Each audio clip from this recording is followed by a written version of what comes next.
Love OT for Kids by D.K. Daddan, Pediatric Occupational Therapist.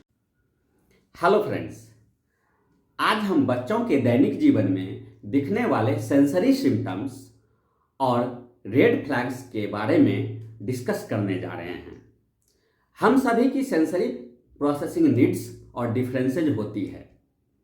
अगर हम अपने बच्चों के बिहेवियर को सेंसरी पॉइंट ऑफ व्यू से देखें, तब हम उन्हें समझ सकेंगे और उनकी ज़रूरतों को सपोर्ट कर सकेंगे।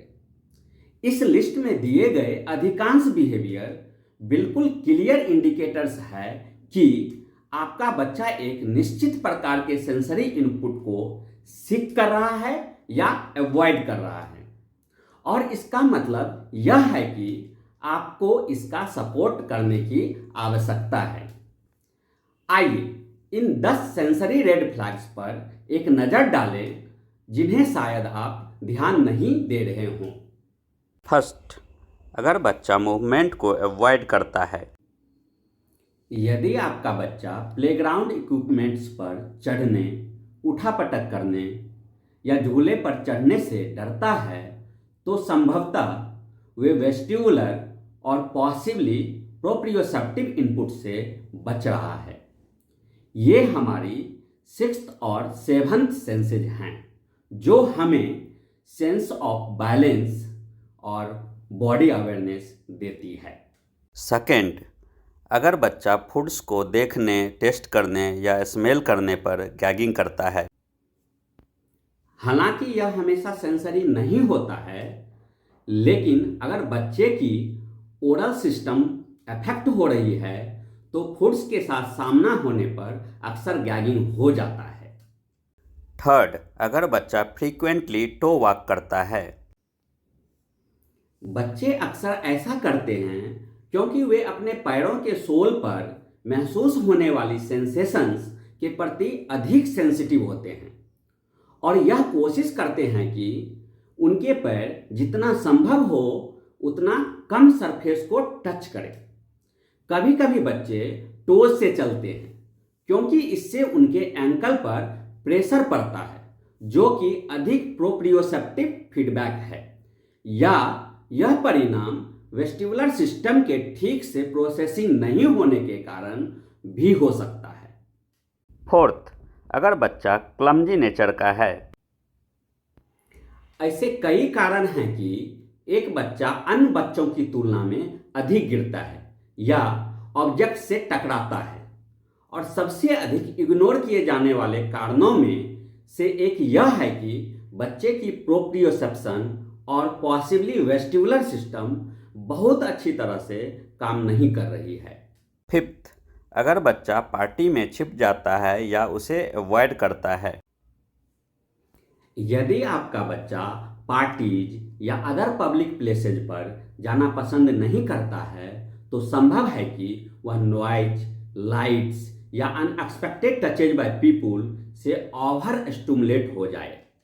जिन बच्चों में इस तरह का रेस्पॉन्स सेंसरी प्रोसेसिंग डिफिकल्टी के कारण होती है, उनके लिए पार्टी बिल्कुल टॉर्चर हो सकती है, क्योंकि साउंड्स, साइट्स और अनएक्सपेक्टेड टचेज सचमुच उनके लिए पेनफुल हो सकते हैं। सिक्स्थ, अगर बच्चा टाइट कपड़े पसंद करता है। कभी कभी बच्चे खुद को अधिक प्रोप्रियोसेप्टिव इनपुट देने के लिए कई लेयर्स में या बहुत टाइट फिटिंग वाले कपड़े पहनना चाहते हैं। यह अजीब लग सकता है, लेकिन उन्हें जो सेंसेशन प्राप्त होती है वह उन्हें काम करती है और उन्हें बेटर फोकस करने में भी मदद कर सकती है।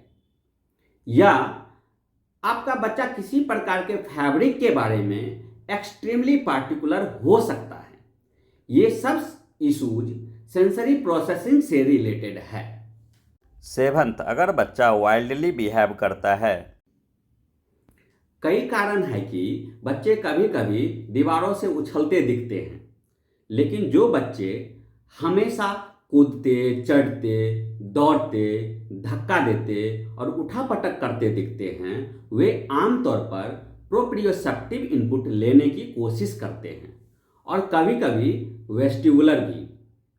अनफॉर्चुनेटली इन बच्चों को अक्सर बैड या वाइल्ड चाइल्ड कहा जाता है, लेकिन एक्चुअली वे इस तरह से सिर्फ अपनी सेंसरी नीड्स पूरी करने की कोशिश करते हैं। 8th, अगर बच्चा bright fast paced TV shows देखना पसंद करता है। आई नो बहुत से बच्चे इस प्रकार के शोज पसंद करते हैं, लेकिन यदि आपका बच्चा केवल फास्ट ब्राइट शोज ही देखना चाहता है तो यह अधिक विजुअल स्टिमुलेशन पाने का साइन हो सकता है। और यदि ऐसा है तो आपका बच्चा भी लाइट्स और ब्राइटली कलर्ड या हाई कंट्रास्ट बुक्स देखना पसंद कर सकता है। 9th, अगर बच्चा बिना कारण के टॉयज या पीपुल को बाइट करता है। यदि आपका बच्चा अक्सर बिना किसी कारण के दूसरों को या उनके टॉयज को बाइट करता है तो वह शायद डीप इंटेंस प्रोप्रियोसेप्टिव इनपुट की तलाश में है। 10th, अगर बच्चा बात करते समय ध्यान नहीं देता है या उसे बार बार डायरेक्शन की ज़रूरत पड़ती है।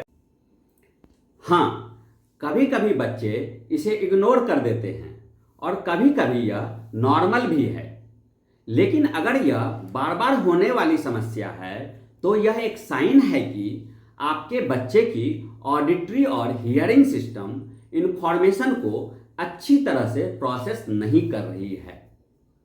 आई होप जब आप अपने बच्चे को इनमें से किसी एक तरीके से व्यवहार करते हुए देखेंगे तो आप इसके कारणों को नए तरीके से समझ पाएंगे, जो एक्चुअली एक गेम चेंजर होगा। Thank you.